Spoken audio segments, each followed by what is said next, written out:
Eh bien salut tout le monde, c'est AZK, bienvenue pour ce DeFi Actu du 3 octobre 2024, j'espère que vous allez bien. On a beaucoup d'actu pour aujourd'hui, donc on perd pas de temps, et on commence limite avec ce qui aurait pu être le même du jour, c'est Bitwise qui dépose officiellement une demande d'ETF spot sur XRP auprès de la SEC. Alors en soi, c'est pas si étonnant que ça, hein, comme demande c'était sûr qu'on finirait par en avoir sur XRP, mais ce qui est drôle c'est que par rapport au procès qui est entre la SEC et Ripple, on a la SEC qui vient de faire appel. Je ne pense pas que cette demande soit acceptée par la SEC, mais quand même curieux de voir ce qui va en advenir. On a sur les 2000 ETF qui ont été lancés dans les 10 dernières années, 10 seulement qui ont dépassé les 10 milliards d'actifs sous gestion, et parmi ces 10 ETF, il y en a 2 qui sont des ETF spot sur Bitcoin. Ça veut dire quand même quelque chose, et en plus, c'est en moins d'un an que ça a été atteint, peut-être même en 6 mois pour celui de BlackRock. Ça n'étonnera pas grand monde je pense, mais Bitcoin qui continue de grimper petit à petit les échelons. Alors c'est pas pour être bearish sur Ethereum, mais je pense pas qu'on va voir demain les ETF Ethereum talonner les ETF spot Bitcoin. On a, ah oui, faut qu'on parle un petit peu de spéculation. Il y a quelqu'un qui a acheté un token sur SUI qui s'appelle Hippo, il l'a acheté au tout début pour seulement 258 SUI, et seulement le lendemain, il les a revendus pour 6300 SUI, ce qui honnêtement est une super perf, hein, ça fait un x20, quelque chose comme ça, mais si aujourd'hui, il les avait encore dans son portefeuille, s'il ne les avait pas vendus, eh bien, ça vaudrait plus de 20 millions de dollars. Mais bon, si on relativise vraiment à fond, je pense que d'ici 6 mois, allez, peut-être un an, ces tokens, ils revaudront moins de 10 000 dollars. Donc au final, ça va, il a bien fait de vendre, je pense, il a toujours fait un profit. Mais c'est vrai que ça peut être très frustrant d'être dans son cas de figure. Bon courage à lui, mais c'est un petit rappel pour vous dire que, bah voilà, en ce moment, c'est la saison des meme coins sur SUI. C'était passé sur Solana il y a pas longtemps, et on a tous les vendeurs de babouches qui reviennent, voilà, la hype c'est sur SUI, il faut acheter des tokens sur SUI, prenez mes liens affiliés, allez-y, regardez j'ai fait x10 encore hier. Bon, ça commence à, hein, voilà, vous casser les couilles les vendeurs de babouches. C'était la même chose sur Solana il y a quelques mois. Si vous avez tenté votre chance sur Solana, vous pouvez tenter votre chance sur SUI, hein, il n'y a pas de mal, hein, mais il y a de grandes chances que ça termine comme quand vous avez essayé de faire des sous sur Solana, hein, si vous avez perdu des sous sur Solana, je pense que vous allez en perdre sur SUI sans vouloir vous jeter le mauvais œil. En général, c'est comme ça dans le game des meme coins. Après, voilà, des fois, il y en a un, et il y a un élu parmi tant d'autres qui arrive à se positionner très tôt sur un coin, mais bah, ça arrive aussi que parmi les élus, ceux qui arrivent à trouver les pépites en premier, il y en a qui vendent très tôt, et qui du coup passent à côté de potentiels gros profits. Mais vous voyez que tout est au conditionnel, et en ce moment, on a la hype sur SUI qui est toujours à fond. SUI, il est carrément en contre-tendance, hein. Si on regarde sur 7 jours, on a tout dans le rouge. D'ailleurs, il y a Bitcoin qui est passé sous les 61 000 dollars, Ether qui est revenu en dessous des 2400, et SUI il est où? Alors SUI il est bien monté, il est top 23, je me rappelle encore de lui quand il était top 50, top 60, voilà, sur une semaine, lui il a plus 12%, complètement en contre-tendance, et je sais pas si ça va finir par s'inverser, mais j'ai l'impression que ça nous fait pas comme Aptos début mars, ça je l'ai dit dans quelques DeFi Actu, on a Aptos début mars ou fin mars, non je crois que c'est fin mars, Aptos qui avait complètement contre-performé le marché, hein, il pumpait alors que tout baissait, SUI l'a aussi fait dans l'année il me semble, mais voilà, là SUI est parti, je pense pas que c'est une toute petite tendance, je pense pas que ce soit déjà terminé, mais on part quand même des 40 centimes, hein. Je dis ça, je dis rien, on a fait un x5 sur le token SUI, il est valorisé 5 milliards de dollars, il est top 23, bon, je veux pas dire que la hype est finie, hein, j'ai encore quelques billes sur l'écosystème SUI, mais bon, j'espère que les airdrops ils vont pas tarder, hein, tant qu'il y a encore de la hype sur ces écosystèmes, c'est le moment là, les projets sur SUI, qu'est-ce que vous attendez?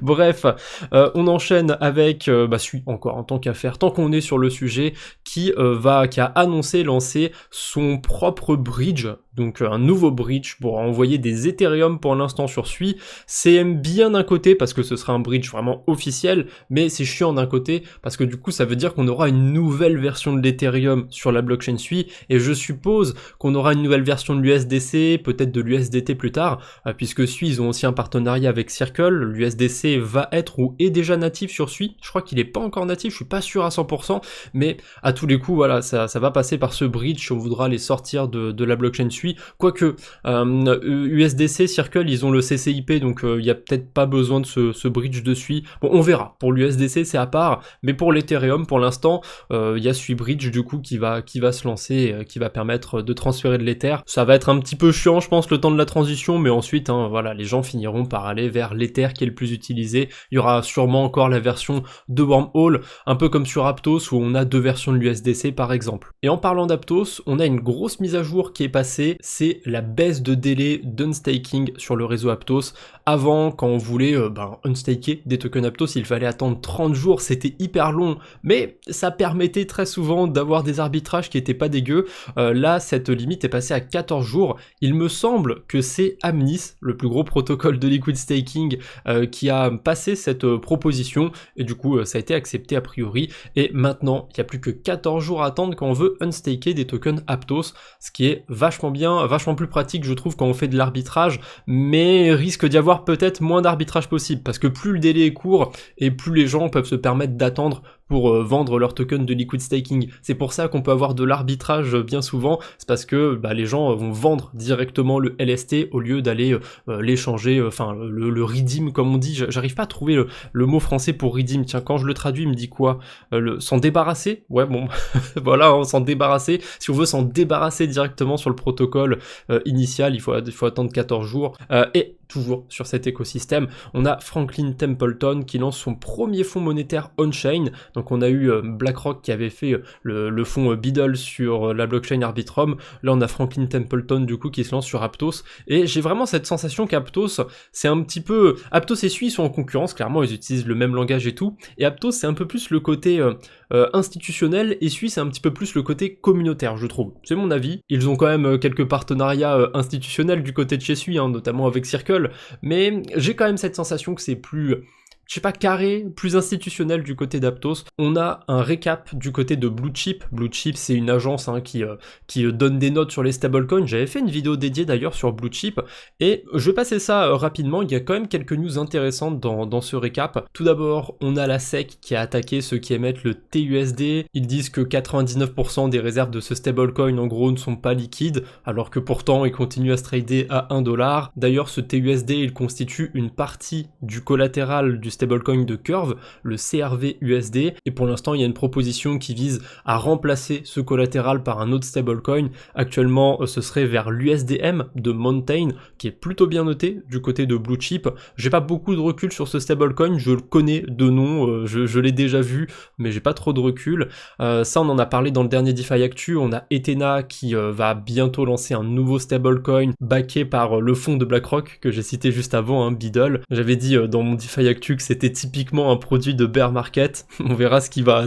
en advenir. Ensuite, on a l'histoire autour de Maker. Rappelez-vous quand BitGo a vendu le WBTC à Justinson. Alors, pour vraiment résumer dans les très grandes lignes, c'est beaucoup plus compliqué que ça, mais en gros, c'est ce qui s'est passé. Eh bien, il y a tout de suite eu une demande sur le forum de gouvernance de Maker, enfin maintenant ça s'appelle Sky, pour retirer le WBTC du collatéral du DAI, qui s'appelle maintenant l'USDS.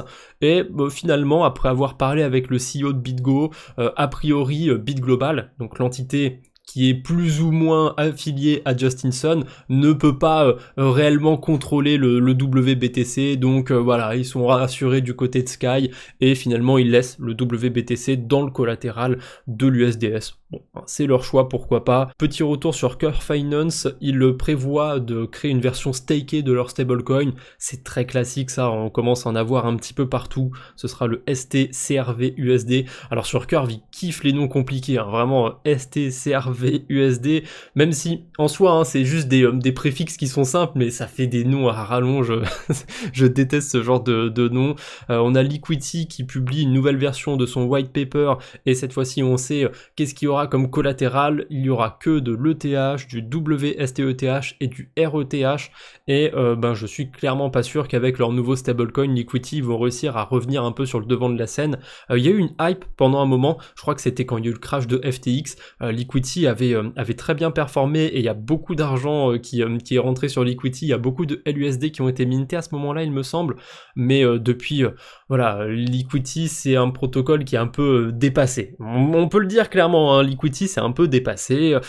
C'est pas sexy de mettre de l'Ether en collatéral pour emprunter un stablecoin, c'est cool que le code on puisse pas le changer, etc. Mais bon, de toute façon, si Liquidity lance une V2, c'est qu'ils sont bien conscients que elle est un peu datée, cette première version de Liquidity, et ils sont encore dans cette idée de faire un code qui peut pas être modifié. Je suis pas fan de ça parce que la DeFi ça évolue très vite et je trouve que c'est un peu bête d'ancrer un petit peu dans le marbre un protocole DeFi.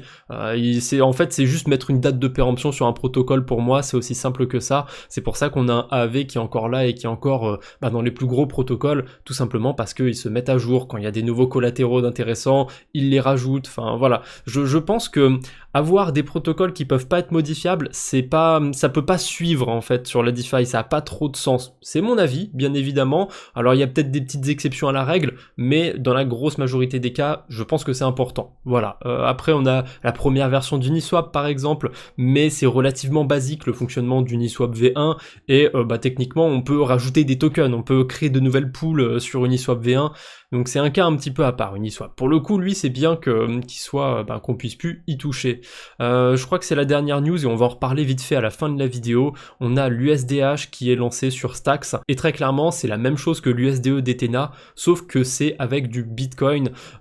C'est un stablecoin qui est backé par du Bitcoin et des shorts sur Bitcoin pour faire du coup une stratégie de delta neutre. Et comme en ce moment on est payé quand on short du Bitcoin, ça peut permettre de générer des intérêts, mais ça fonctionne bien en bull run, ça fonctionne pas du tout en bear market, parce qu'en bear market c'est vraiment pervers en fait l'effet de ce genre de stratégie, parce que vous payez des frais pour tenir vos shorts sur les protocoles de trading, et en plus de ça, quand on est en bear market, quand tout baisse, les funding rates sont jamais de votre côté, vous allez payer des frais supplémentaires en plus à tenir votre ordre pour shorter le BTC. Donc niveau des frais, c'est pas quelque chose qui est intéressant en bear market. Donc curieux de voir ce que ça va donner ce stablecoin d'Hermetica dans quelques mois. Mais comme je vous ai dit, on va en reparler vite fait. Pour l'instant, il y a peut-être des choses sympas autour de ce stablecoin. On voit ça pour la fin de la vidéo. Voilà, je pensais pas qu'il était aussi long ce petit récap, mais je trouve qu'il y avait pas mal de choses intéressantes. On enchaîne avec les mauvaises nouvelles du jour. Aïe aïe aïe aïe aïe, heureusement, il y en a pas beaucoup, et vous allez voir que il y a 2-3 trucs qui sont assez curieux, assez ironiques. D'abord, on commence par un petit récap des hacks du mois de septembre 2024. Au total, il y a eu 120 millions de pertes, mais si je regarde le top 3 des hacks, il y en a 2 qui sont sur des exchanges, et en plus c'est des exchanges asiatiques, donc je pense qu'il y a personne dans mon audience qui devait être exposé à ça. Donc les hacks purement DeFi, finalement, c'était 60 millions de dollars sur ce mois de septembre, ce qui est honnêtement pas tant que ça, hein. C'est clairement un mois plutôt faible par rapport à ce qu'on a pu déjà avoir sur cette année 2024 ou les années précédentes. Alors ce serait beaucoup mieux que ce soit 0 $, hein, je suis complètement d'accord sur ça, mais je suis quand même content quand je vois que c'est plutôt en baisse ce genre de chiffres. Et ils notent ici qu'ils prennent pas en compte une perte de 32 millions de dollars. Est-ce que c'est la prochaine news? Ouais, c'est la prochaine news. Ça, c'est très rigolo. Vous allez voir, c'est ironique. Alors, c'est pas rigolo pour la personne à qui c'est arrivé, mais rappelez-vous, dans mon enquête sur Binance, pour ceux qui l'ont vu, je sais, j'ai fait écho à cette enquête dans les 2 derniers DeFi Actu, mais elle est intéressante, et en ce moment, c'est un peu mon cheval de bataille, donc vous allez pas m'en vouloir pour ça. Bref, dans cette enquête, à un moment, ça devrait être familier pour vous, je cite ce fameux CZ Samsung sur DBank, et je dis dans la vidéo que j'ai trouvé une deuxième adresse affiliée à ce CZ Samsung, et cette adresse, c'est celle-ci, hein, la 0xAA machin truc, et vous voyez tout de suite, hein, déjà, sur les 24 dernières heures, qu'il y a eu du mouvement sur cette adresse. Alors c'est pas par rapport au scam, le scam a eu lieu le 28 septembre, donc ça fait déjà quelques jours, mais j'ai vu la news passer seulement aujourd'hui.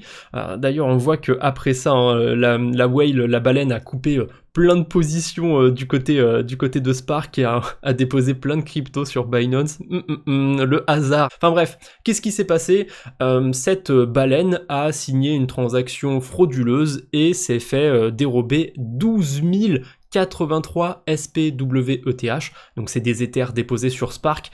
12 000 Ethers, ça fait super mal, hein. Ça fait 32 millions de dollars. J'ai pas envie que ça m'arrive un jour. Alors Bon, déjà, faudrait que j'ai les 32 millions de dollars, mais même si je les ai, voilà, j'aimerais clairement pas que ça m'arrive. Attendez, je vais essayer de retrouver la transaction, je crois qu'on n'est pas très loin. D'ailleurs, la baleine a eu un bon réflexe après, vous voyez qu'elle a été révoquée toutes ses approbations, hein. On le voit juste après, hein, approve 0, machin truc. C'est un truc qu'on vous dit souvent de faire, hein, mais c'est important de révoquer ses approbations.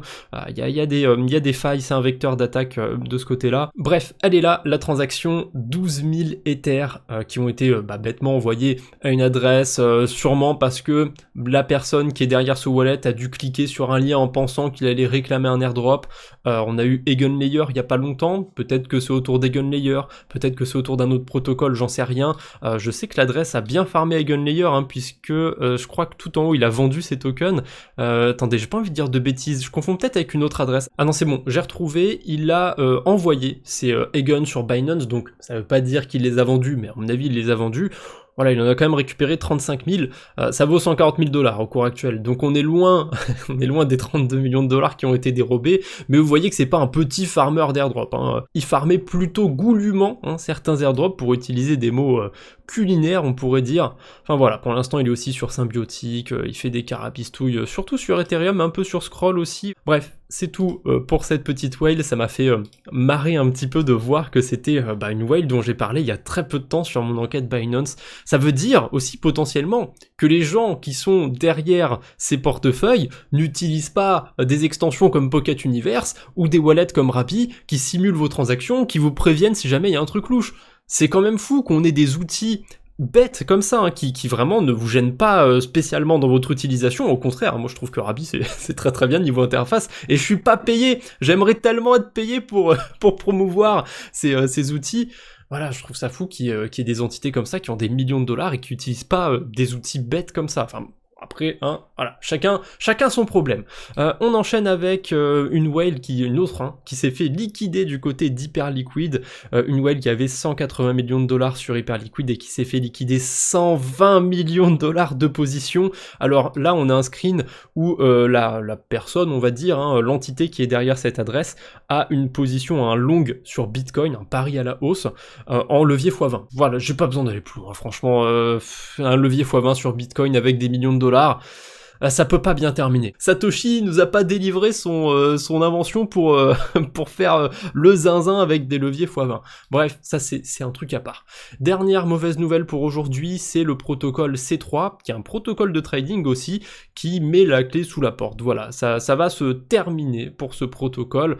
Il me semble qu'il y a eu un airdrop à farmer de ce côté-là. Je sais pas s'ils ont lancé un token, je sais qu'il y avait des incentives pendant un moment, vous pouvez réclamer des tokens Peace, de Peace Network bien évidemment, et je profite de ce post pour vous dire que les protocoles que vous utilisez, que vous farmez, ils sont pas éternels, et il y a beaucoup de protocoles aussi qui sont vraiment là pour spéculer sur le moment, pour générer le plus de frais possible, et dès que la tendance s'inverse, qu'il n'y a plus rien pour faire tourner la machine, que le protocole ne génère plus de frais pour parler plus clairement, eh bien on se retrouve avec ce genre de protocole qui fout la clé sous la porte. Bon, on va pas se taper tout le pavé, en gros c'est terminé, l'aventure C3, voilà, bon courage à la team, s'ils vont lancer d'autres trucs. Ah bah attendez, Virgin Score Goodbye Airdrop, qu'est-ce que c'est que ça? J'avais pas regardé. Tiens, il y avait un score du coup sur C3, donc je suppose qu'ils ont pas distribué leur propre token, et il semble qu'ils ont encore une allocation de token Peace, ils ont 600 000 tokens à distribuer, et du coup ils vont les distribuer en fonction des scores des gens qui ont tradé sur le protocole, donc c'est cool, au moins ils partent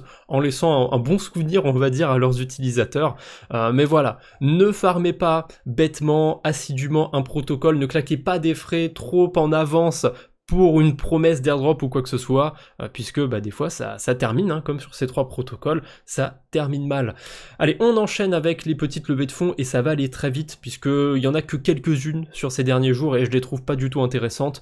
On a tout d'abord un réseau décentralisé d'entraînement d'intelligence artificielle, ça fait beaucoup de mots compliqués tout ça. NotPay qui a levé on sait pas combien d'argent. On a un wallet qui s'appelle ZAR, d'ailleurs ZAR c'est pas l'acronyme, le ticker de la monnaie d'Afrique du Sud, j'ai un doute, hein, j'ai vraiment un doute sur ça. En tout cas on sait pas non plus combien ils ont levé de fonds. Et le dernier projet que j'ai vu passer, c'est Coral, une blockchain autour de l'intelligence artificielle et du climat, a priori qui a levé 3 millions de dollars. Pourquoi pas, il en faut pour tous les goûts. Et sur ce, on enchaîne avec le nouveau format que j'ai initié dans le dernier DeFi Actu, la Minute DeFi. Donc c'est quelques actus que je passe rapidement parce qu'il n'y a pas spécialement besoin de s'attarder dessus. On a le token Degen qui a été listé sur Coinbase et du coup qui a pump, voilà, plus 117% en l'espace de quelques heures. Plutôt cool pour ceux qui en avaient, pour le coup j'étais pas exposé donc je m'en fiche un petit peu. On a BitGo qui va permettre aux institutionnels de staker des Ethereum sur EigenLayer. Alors, je pense que pour ceux qui sont fans d'Ethereum, d'EigenLayer, c'est une grosse news pour vous. On a Aave qui liste le nouveau stablecoin de Sky, donc l'USDS, sur sa version Ethereum et la version Lido. On a Uniswap sur Arbitrum qui vient de franchir le palier des 200 milliards de dollars de volume sur leur protocole. On a LayerSwap qui a terminé son programme d'incentive sur Starknet. Donc moi j'ai fait une transaction, j'ai bridgé sur Starknet, faudrait que je pense aller réclamer mes tokens. Je vous mettrai le lien en description si jamais vous avez bridgé sur Starknet en utilisant ce bridge. On a BabyPie qui va faire une collaboration avec Kobo, dont on a parlé aussi sur l'enquête Binance.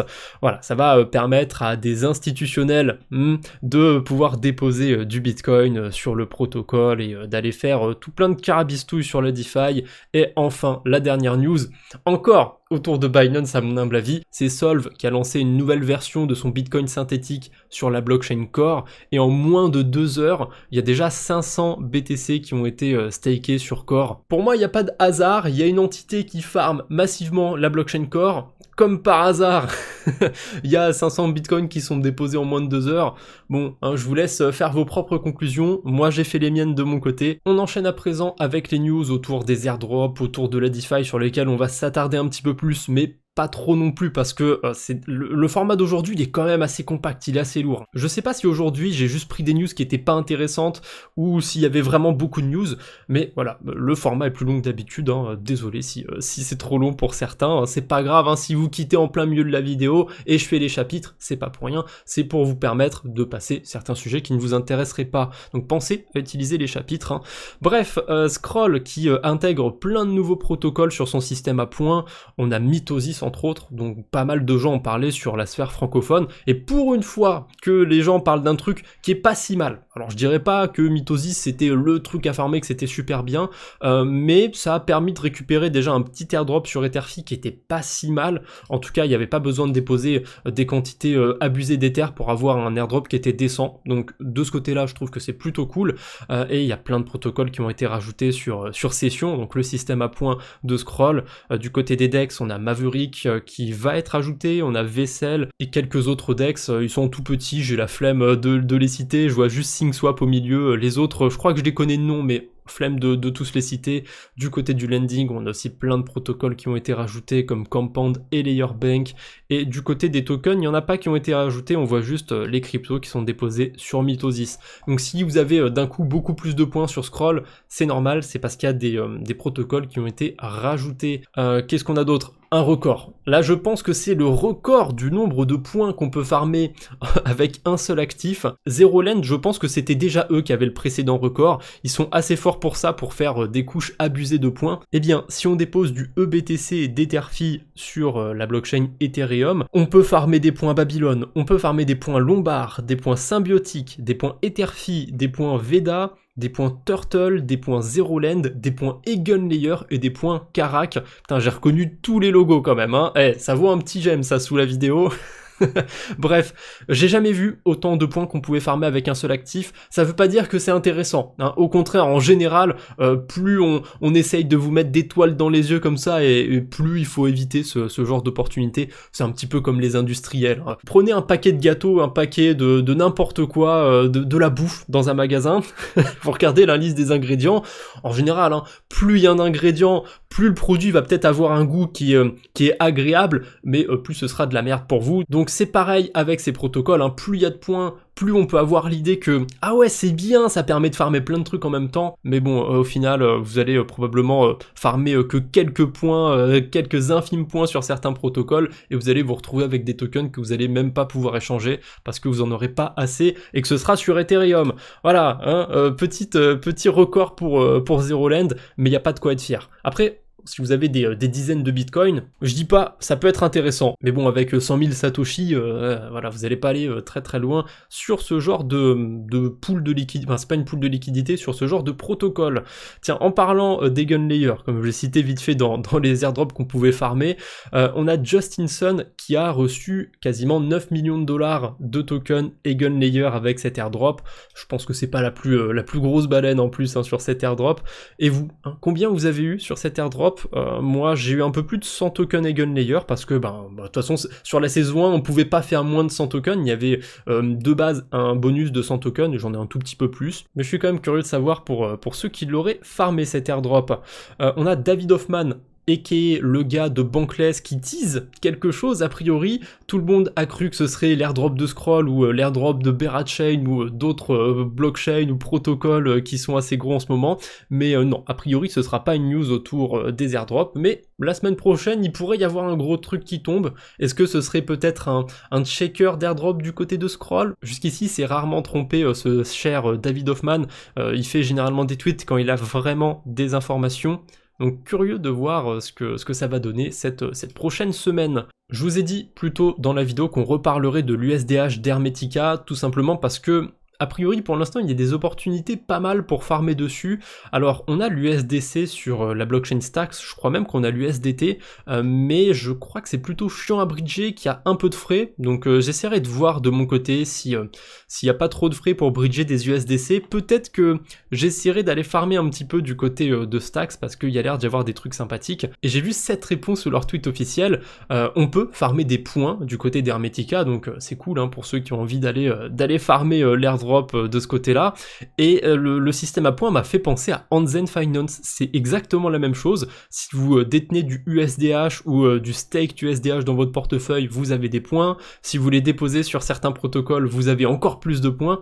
Vraiment, il y a une grosse inspiration. Je pense que c'est pas un hasard, c'est quasiment en plus les mêmes multiplicateurs. Donc Hermetica, c'est pas bien de copier sur le voisin Anzen qui est sur la blockchain base. Hein, non, pas bien du tout Hermetica. Et pour terminer, le même du jour, il y a un jeu de mots avec certains mois de l'année, et le mois d'octobre, il est souvent parodié avec Uptober. C'est un mois qui rétrospectivement est généralement haussier, ça veut pas dire qu'il est toujours haussier, hein. Septembre c'est généralement un mois baissier, et il était plutôt pas mal, hein. La QV 2024 elle était sympathique, et du coup j'ai vu ce post du Crypto Daily où on a quelqu'un qui affiche une pancarte événement annulé sur le Uptober. Bon, c'est que le début du mois, ça laisse pas présager de la suite du mois d'octobre, mais c'est vrai que pour Bitcoin, pour Ether, pour la plupart des grosses cryptos, ça commence pas terrible ce mois d'octobre. Allez, c'est tout ce que j'avais pour aujourd'hui, j'espère que cette vidéo vous a plu, on se retrouve bientôt j'espère, d'ici là portez-vous bien, salut tout le monde.